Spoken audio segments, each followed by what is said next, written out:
pupunta ako sa mga ukayan malapit dito sa amin. Dami niya na. Andito na naman ako sa George's Paradise. Tingnan niyo.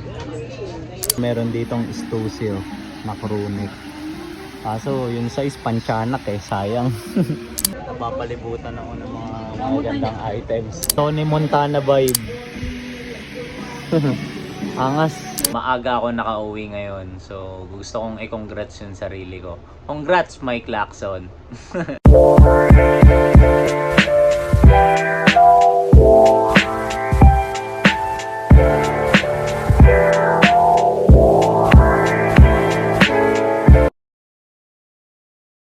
Yo! Good day sa inyong lahat. Good day talaga. Tingnan nyo yung panahon, di ba? Sunday morning. The sun is shining. Hey. So, para sa episode na to, Matik. Wait lang, medyo maingay. So, pupunta ako sa mga ukayan malapit dito sa amin. So titingin ako, baka may makuha tayo. So dating gawi, samahan nyo ako. Tignan natin yung mga pwede nating makuha. Let's go! Bigla ko lang naisip, gusto kong ipakita yung suot ko ngayon na t-shirt. So ito, vintage na Nike ACG. Ayan yun. Bossy, good morning. Good morning. May mga pasabit na yun. Uy, ang ganda niya na. Ang gas na ito nga. Magkano dyan? Pwede ka makita? Dalawa lang yan. Eh, itong black shirt, ano yan? Dalawa yan, blue corner lang yan. Sige. Tignan ko yung details na ito Yo, para sa unang item na nakita ko, tignan nyo to. Kulay pulang Nike jogger pants. Tapos ganito yung tag niya. Modern. So, check natin kung kukunin ko ba to. Ang ganda eh, oh. Pati yung tela. Tapos walang basag yung print. So yan. Natin, let's go. Meron din dito ayan oh, polo na Arc'teryx. So check ko rin yung details na ito. Tignan natin. Yo, ito na yung Arc'teryx oh. Kanina nung nakasampay trip ko eh. Ngayong nakuha ko na hindi na pala. So yan, pero grabe yung details na ito. Tignan nyo. Ayan oh. Tapos meron siyang tag dito. Pero hindi ko lang sure kung legit. Kaya ayoko rin kunin eh. Ayoko magmagaling. Ayun o, ito ka daw. Bossing.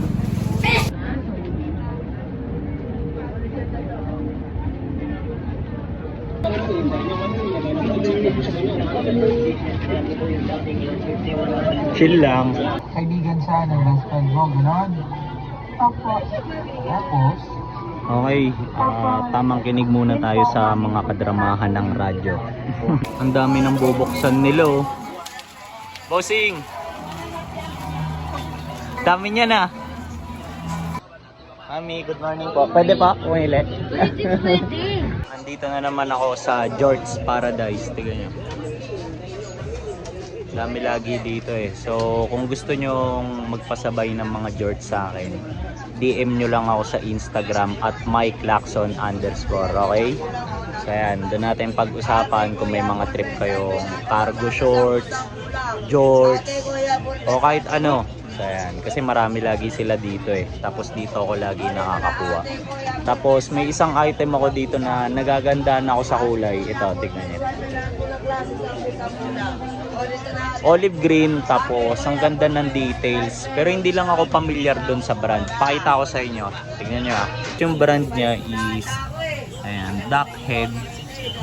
Tapos tignan nyo, ang ganda oh. May ganito pang details oh. So ayan, hindi ako magmamagaling. Hindi ako familiar sa brand na to. Pero nagagandaan ako. Nga lang maliit. Sayang. Pero tingin pa ako ng iba. Dami pa dito eh. Tingin na. Meron pa dun oh. Yo, nabubuyo kong kunin to. Cargo shorts na Wrangler. Tapos yung kulay niya, ang ganda kasi. Parang gitna ng black tsaka gray. Ayan. Dahil kung napanood mo yung last episode ko last time, So nakakuha ko ng ganito, 'di ba? Pero olive green. Kaya ngayon medyo nagdadalawang isip pa ako kasi hindi ko pa ngayon nagagamit eh. Tapos bibili na naman agad ako ng bago. So disiplina. Yo! Up until now wala pa rin ako nakukuha kahit na alam mo yun, nakalima or 6 na store na ako. Pero still hoping pa rin ako na sana maging maganda yung takbo ng labas ko ngayon na itong vlog natin. So ngayon ang naisip ko na lang, para makapag-reset ako ng mga galaw, kakain na lang muna ako. Kasi hindi pa rin ako nakakapag-almusal eh. So sana may mga makuha tayo. Samahan nyo pa rin ako. Let's go!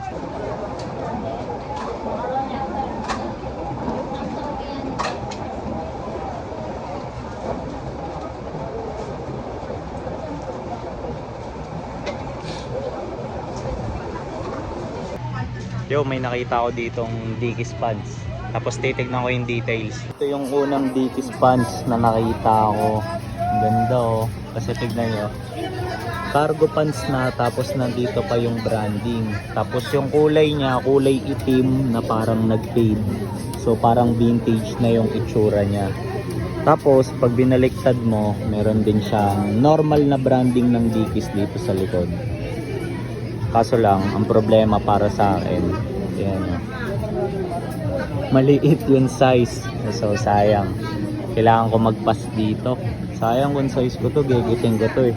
Ganda pa naman. Tapos ito naman yung pangalawang pants. Dickies din. Parehas dun sa kanina. Modern. So yan. Tapos tignan natin kung ano yung zipper neto. Ayan. Dickies din. Ganda ng details. Kaso ang problema naman nito para sa akin, meron tag or embro ng company logo siguro to. So kahit size ko to, magpapas ako. Ayoko naman yung mga ganyan eh.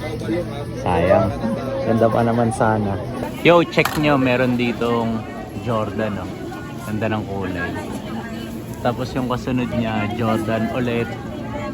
Tapos itong ganda oh. Pocket tin na Dickies. Size ko pa to, ang ganda rin ng telo. Heavyweight cotton. Tapos ito, tingnan nyo, puro diamond supply. Ayan o, angas ng lineup na to.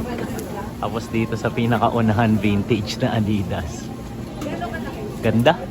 Sa wakas, meron na akong first item. Mamaya ako na lang re-review yung details. Baka may naligaw na Nike dito, boss. Wala ngayon. Yo, di ba naghahanap ako ng Nike?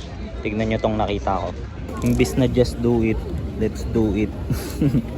Yo, may na-check akong Nike dito. Titignan ko yung details if ever. Tignan natin kung makukuha natin. Let's go! Ito yung item. So, yan. Tapos ang dami dito. Puro branded. Ganda. Napapalibutan ako ng mga magandang items. Pero hindi ko lang sure, syempre hindi ko pa nakikita kung mga legit eh. Pero let's see. Yo!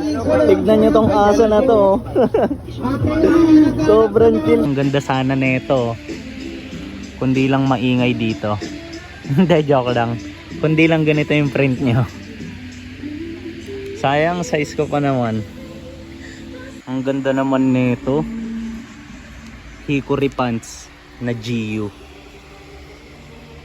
Ganda ng details. Damn. Tapos may string pa siya dito. Ganda. Tignan nyo, meron ditong Stussy na crew neck. Kaso yung size panchanak eh, sayang. Ganda pa naman sana. Ganda rin nito. Nike ACG. Kaso pang above. Hard tag pa naman sana. Sayang. Check nyo to. Sa mga unang buklat pag ganito, kala mo Carhartt eh, no? Pero hindi. Laylo. Ang inang yan. Ang ganda ng Balenciaga na to. Tignan nyo. Tapos grabe yung tela. Sobrang nipis. O, tagusan. Komportable. Ang problema lang, medyo cut tag siya. Pero ang ganda. Kung makawakan nyo sa personal, Halatang premium yung materials niya. Rugby.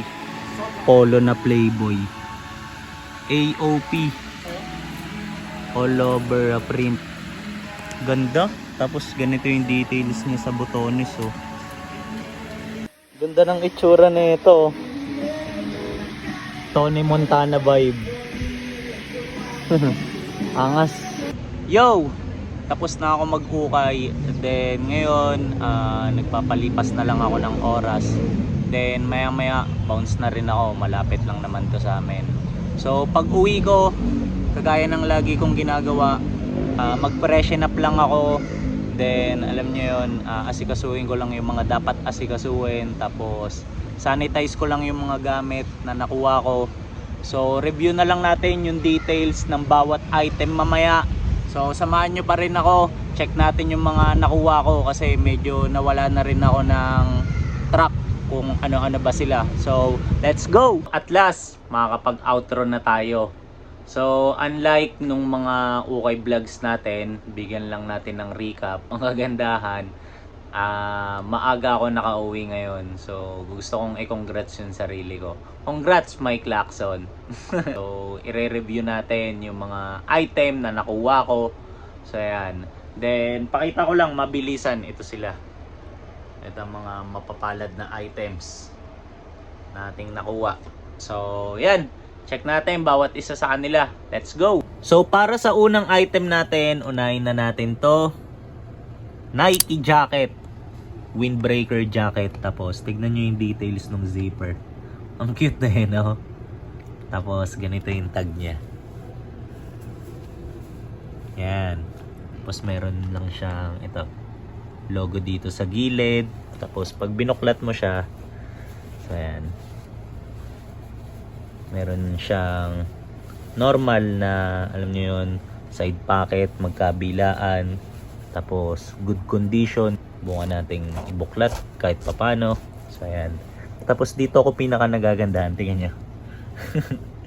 Merong lagayan ng stash sa loob. Secret pocket. Tapos yan. Tapos ang ganda ng mga ganito nyo, yung garter sa kamay. Kasi may higpit pa. Walang ka-issue kahit ano. So yan, kaya kinuha ko to eh. By the way, baka maging pambenta ko to. So move tayo sa ibang item. Let's go. Then para sa pangalawang item, ito naman PSG ko to. To Nike na crew neck. So tingnan nyo. Ito yung tag nya. Tapos ang unusual dito, ito, tingnan nyo. Meron siyang side pocket even though crew neck siya.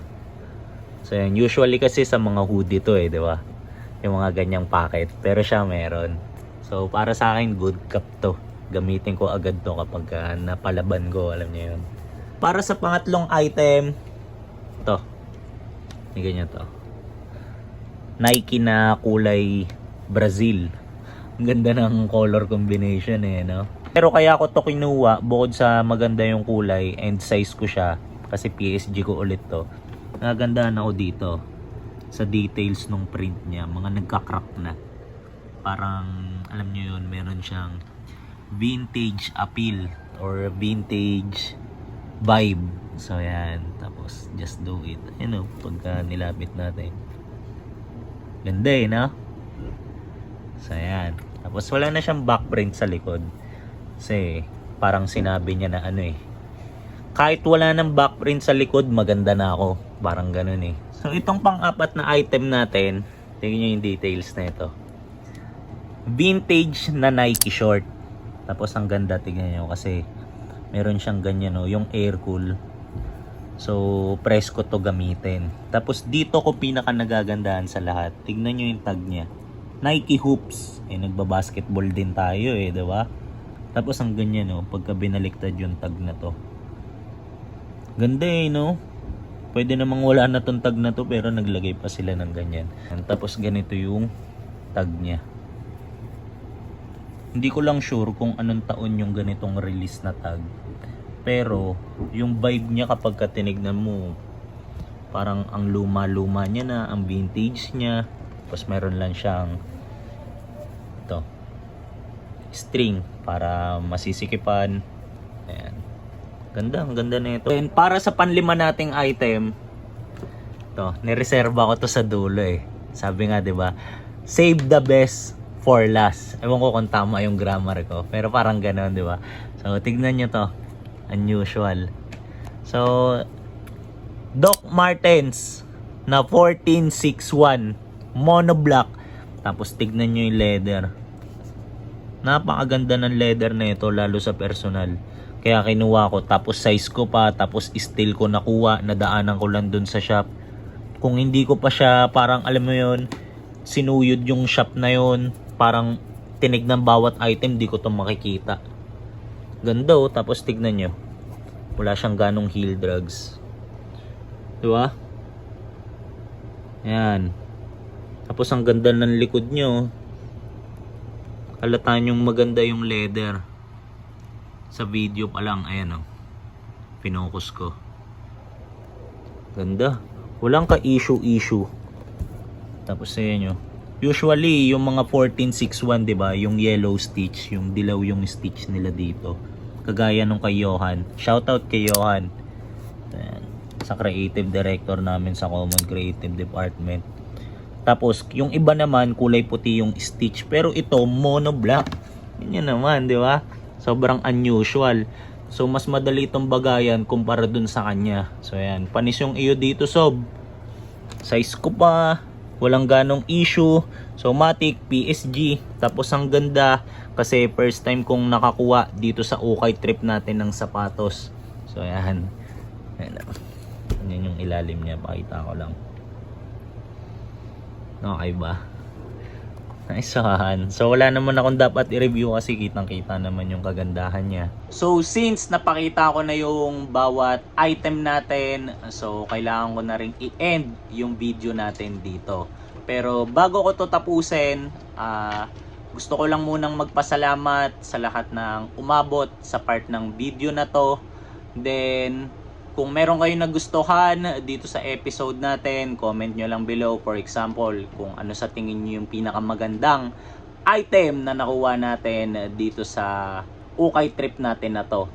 Then, alam mo yun, speaking of comment, sa mga nagko-comment dito sa mga nire-release kong video, vlogs, contents, o kung ano man yung tawag sa mga to. So, gusto ko lang magpasalamat sa inyo, and alam mo yung kung hindi ko man kayo nare-replyan, it doesn't mean na sinasadya ko kayong baliwalain. Talagang meron lang akong ginagawa outside dito sa vlogging natin. So, ayun. Pero, na-appreciate ko lahat ng sinusulat nyo dyan and nababasa ko yan. So, ayan. Then, ayun lang. That's it. So, see you sa next kong upload.